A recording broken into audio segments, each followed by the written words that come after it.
Hello Year 4. I'm going to continue with Fing now, okay? So we're on Chapter 3. Chapter 3, Fury.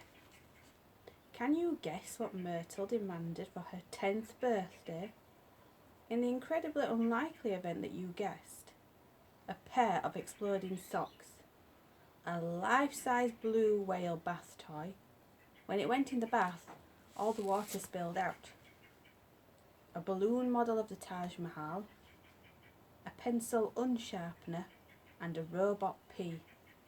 Then congratulations, you were correct and win £1. Not really. Mr. and Mrs. Meek were forced to give their daughter all these things that she had demanded for her birthday. If they hadn't, Myrtle would have howled the house down. "Happy birthday, our beautiful angel," they called out, as Myrtle lay in bed, ripping open the presents and throwing the scrunched up balls of wrapping paper back at them. "Rustle!" Doink! Moments later she was demanding something more. What was unusual this time, though, was that the girl had absolutely no idea what that something should be. Myrtle had so many things that she couldn't think of a single thing in the world she didn't have. "I want a Fing," she announced over breakfast. The girl was scoffing a ginormous bowl of ice cream, with 17 chocolate flakes stuck in it, and an ocean of chocolate sauce on top. Yes, Myrtle had chocolate for breakfast, and lunch, and dinner.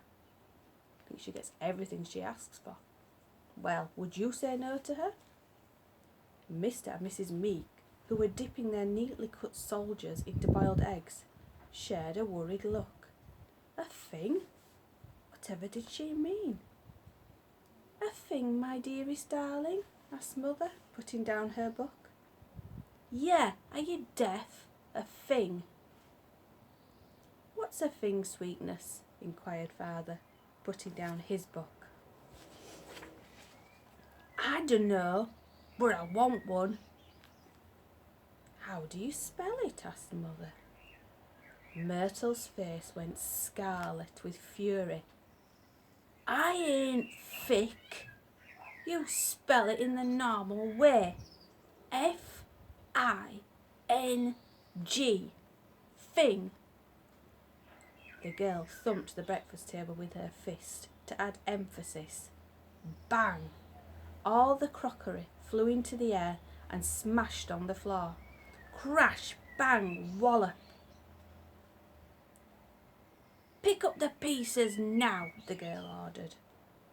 On their hands and knees, under the kitchen table, Mr. Meek whispered to his wife, "What are we to do?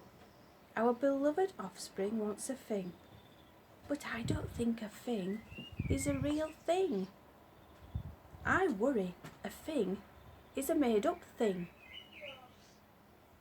"Well, we'll have to think of something, replied Mrs. Meek, just before she felt a boot up her bottom. Boof! "Ouch!" she cried. "Shut up down there," came the voice from above.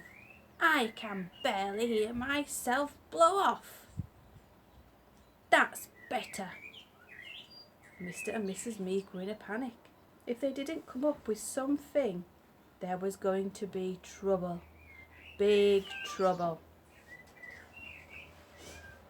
Chapter 4. Bestest Best. After breakfast that morning, Mr. and Mrs. Meek gave their daughter a lift to school.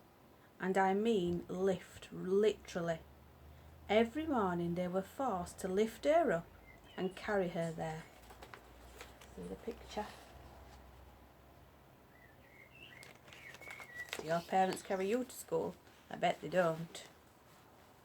Myrtle refused to walk, even though it was only a short distance away. It was a mighty effort carrying her, as she mostly ate chocolate. Myrtle was as heavy as an ox. "Put me down," Myrtle ordered, as her poor parents made their final stagger to the school gates. Once they'd carefully lowered her to the ground, Father passed his daughter, her industrial-sized lunchbox. It was so big and heavy, it was on wheels. "Have a lovely day at school, my sweetest of hearts," he said. "Don't forget, by the time I get home from school, I want a Fing," she bawled, before waddling off into the playground, kicking and knocking several smaller children off to the ground as she did so. "My angel of heaven, we promise we will do our absolute bestest best," called out Mother brightly. This stopped Myrtle in her tracks. Slowly, she turned around and reached into her lunchbox. "Bestest best isn't good enough," replied Myrtle. She pulled out one of the tall cartons of chocolate milk and lobbed it at her mother. Splat! It hit poor Mrs. Meek right in the face, soaking her and her pink flowery dress. "Thanking you kindly," remarked the lady, not sure what else to say. Father passed his wife the handkerchief he always kept in his pocket. "There we are, Mother." Mrs. Meek dabbed at the chocolate milk. It was little use. The pink flowery dress was now a brown chocolatey mess. There you are.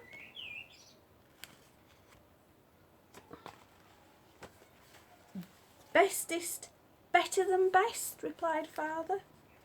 Once again, Myrtle reached into her lunchbox.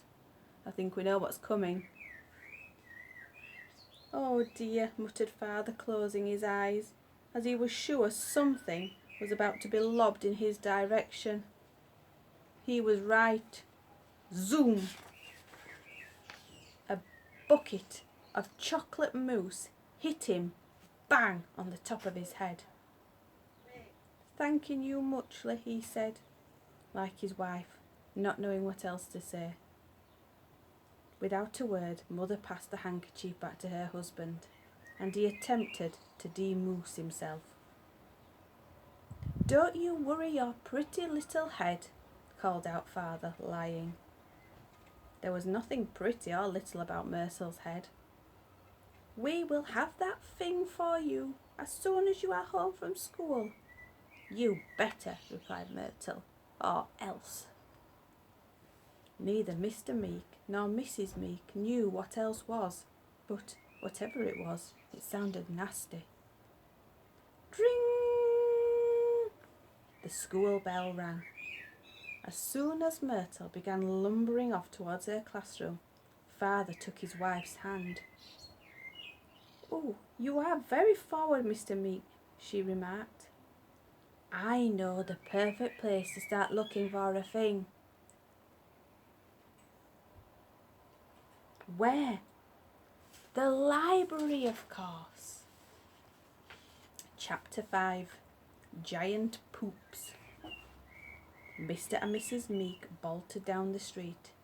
They were quite a sight, both covered as they were in chocolatey brown gunge. The pair looked like two giant poops, making a dash for freedom. Whoosh! As soon as they reached the doors to the library, they slowed to a stroll. Pitter-patter.